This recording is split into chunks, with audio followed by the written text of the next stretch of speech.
In today's video, I'm going to teach you how to send independent contractor agreement through bill.com. First, you will start by logging into your bill.com account. Open your web browser and go to the bill.com login page.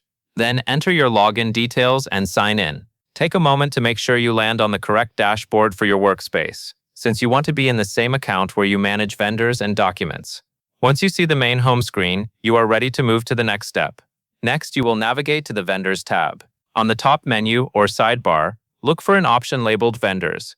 Click that tab to open your vendor area. This step matters because the independent contractor agreement needs to be attached to the correct contractor profile. If you have multiple vendors, this is the most reliable way to keep the agreement organized and easy to find later.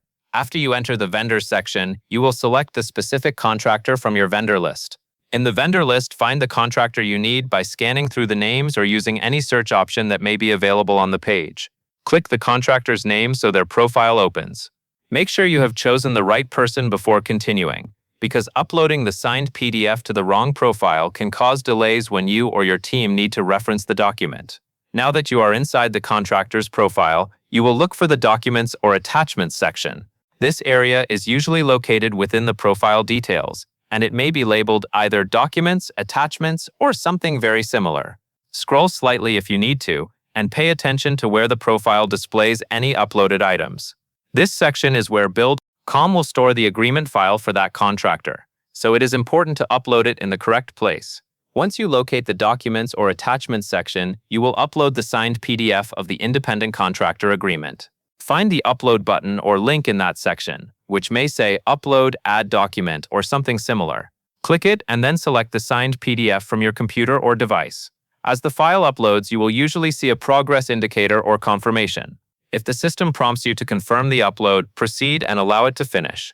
After the upload is complete, take a moment to verify that the correct file appears in the Documents or Attachments area. Look for the file name and confirm that it is the signed PDF of the independent contractor agreement. If there is an option to view or preview the document, you can click it to ensure the upload is correct.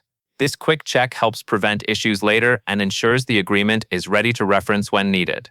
With the signed PDF attached, the agreement is now stored with the contractor's profile in bill.com.